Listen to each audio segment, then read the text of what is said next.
The theater was dark, the screen lit with a superhero's first battle. Then came the hiss of gas canisters and the crack of gunfire. In less than 2 minutes, 12 people were dead, 58 wounded, and an entire city changed forever. This is the story of the Aurora theater shooting, one of the most chilling acts of mass violence in modern America. On the evening of July 19, 2012, the city of Aurora, Colorado, carried its usual suburban calm. Streetlights flickered on as families finished dinner and young adults planned late-night outings. The buzz of excitement centered on the Century 16 movie theater, where crowds lined up for the midnight premiere of The Dark Knight Rises. For movie lovers, it was a night to escape into a world of superheroes. No one could have predicted that within hours the theater would become the scene of one of the deadliest mass shootings in modern U.S. history. People arrived in costume, Batman t-shirts, Joker makeup, capes fluttering in the warm summer breeze. The air smelled of buttered popcorn and anticipation. Among the hundreds of excited fans was 24-year-old James Holmes, wearing casual clothes and carrying a ticket like everyone else. He blended easily into the crowd, giving no hint of the violent plan he had spent months preparing. Holmes had been a bright child from San Diego, California. Teachers remembered a quiet but gifted student with a knack for science and a shy smile. He grew up in a stable, middle-class home, the son of a mathematician and a nurse. Friends from high school recall a boy who played soccer and joined the science club, more awkward than dangerous. But as Holmes entered adulthood, something began to shift. After earning a degree in neuroscience from the University of California, Riverside, he won a coveted spot in a PhD program at the University of Colorado, S. Anschutz Medical Campus. At first, professors described him as brilliant and meticulous. Then his grades slipped. He became increasingly withdrawn, skipping classes and avoiding lab partners. Emails and notes recovered later show he was struggling with depression and violent thoughts long before anyone realized how deep his mental crisis ran. Holmes sought help sporadically. He met with a campus psychiatrist, Dr. Lynn Fenton, and mentioned disturbing thoughts, but he never revealed the plan he was forming. By the spring of 2012, he had dropped out of the program and turned his energy toward something far darker. He started buying weapons, legally, from sporting goods stores and online dealers. He purchased a Smith & Wesson M&P 15 semi-automatic rifle, a Remington 870 shotgun, and 2 Glock pistols. He ordered thousands of rounds of ammunition and a full suit of tactical gear, body armor, a ballistic helmet, and a gas mask. Holmes documented his thoughts in a notebook that later became a key piece of evidence. Page after page described a cold calculation to increase human suffering. He wrote of feeling isolated, of life as a meaningless experiment. He drew diagrams of attack strategies and sketched the layout of the theater. He booby-trapped his apartment with homemade explosives, rigging it with tripwires and gasoline to distract law enforcement while he carried out his assault. Despite the warning signs, disturbing thoughts shared with his psychiatrist, a sudden academic collapse, and massive weapons purchases, no one intervened in time. Mental health confidentiality laws limited what Dr. Fenton could disclose without a direct threat, and Holmes remained a private citizen legally allowed to own firearms. By late evening on July 19th, the Century 16 complex overflowed with fans. Holmes entered Auditorium 9 for the sold-out midnight show, sat in the front row for a few minutes, then slipped out through the emergency exit. He left the door slightly ajar and walked to his car where his weapons and gear waited. At 12:38 a.m., as the opening action sequence thundered through the speakers, Holmes returned. Dressed head to toe in black, gas mask in place, he tossed 2 canisters of tear gas into the crowd. At first, many thought it was part of the show. Then came the sharp, unmistakable crack of gunfire. The first blasts from the shotgun sent people diving to the floor. The semi-automatic rifle followed, bullets tearing through seats and walls. Smoke and screams filled the auditorium. Some moviegoers scrambled for exits. Others were frozen in shock. Parents shielded children with their bodies. In the chaos, cell phones captured fragments of the horror: the hiss of gas, the echo of gunfire, the frantic cries for help. Holmes fired more than 70 rounds in less than 2 minutes. 12 people were killed and 58 others wounded. Dozens more would carry invisible scars: panic attacks, nightmares, the burden of survivors' guilt. The first 911 call came in at 12:39 a.m. Aurora police were on the scene within 90 seconds. Officers entering the theater faced choking gas and the chaos of terrified patrons fleeing in every direction.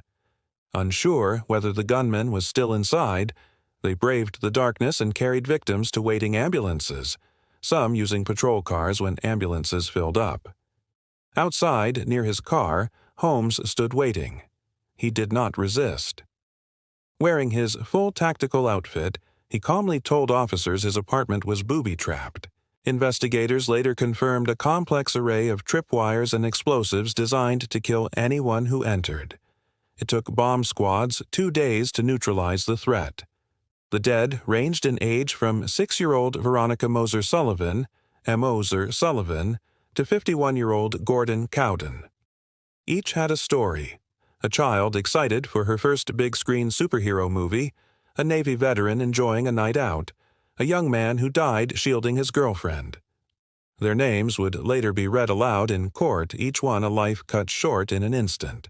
Survivors speak of the surreal silence that followed the gunfire, the disbelief that an ordinary night of entertainment had turned into a battlefield. News of the massacre flashed across the United States before dawn.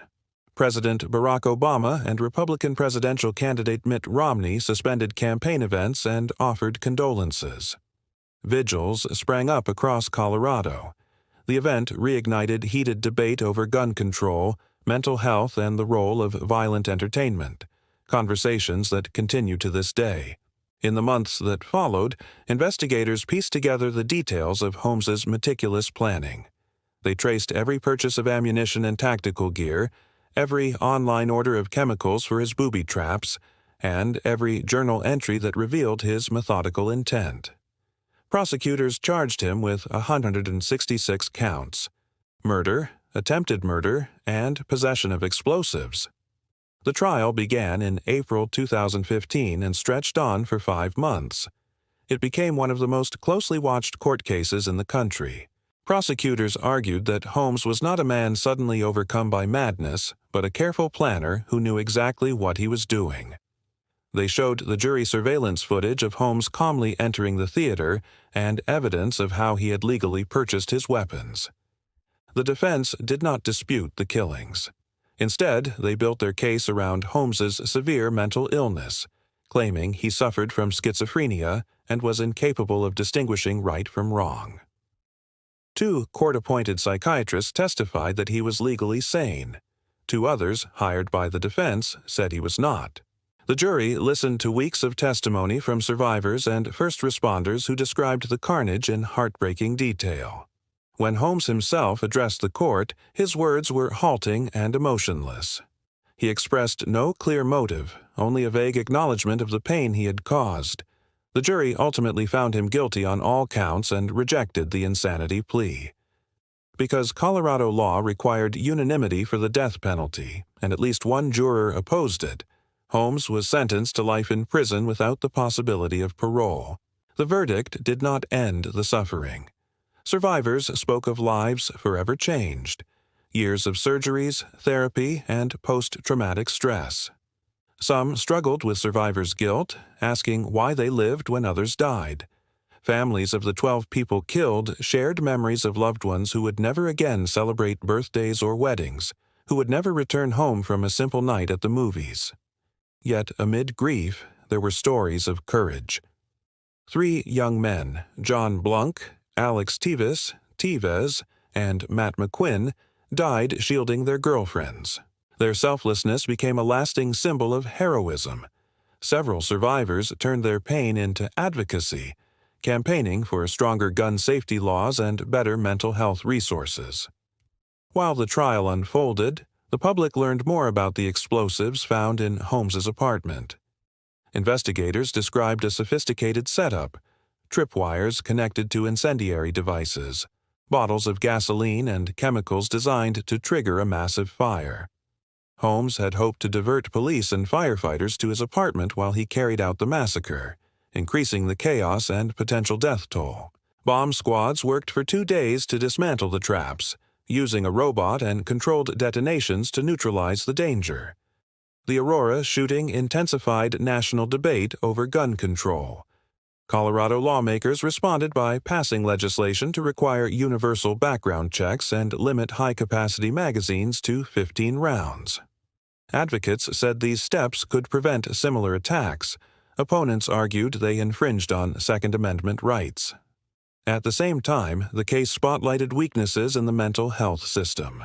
Holmes had met with a psychiatrist and revealed violent thoughts, yet there was no clear legal path to intervene without a direct threat.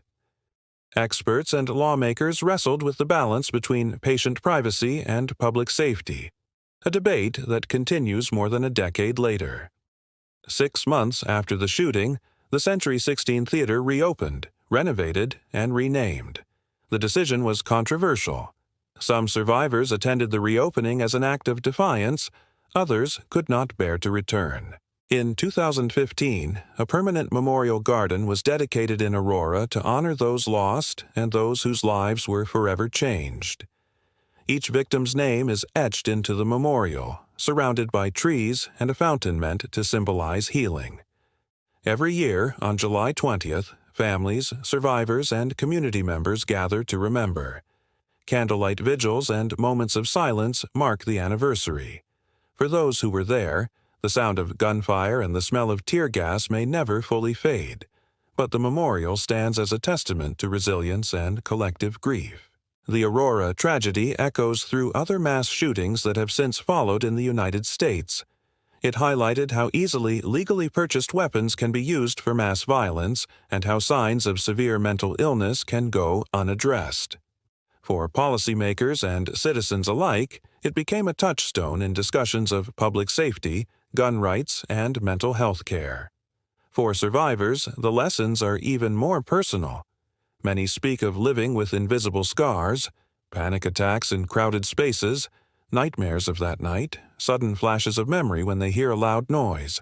Yet they also speak of community, the neighbors, first responders, and strangers who offered help, and the bonds formed among those who share the same trauma.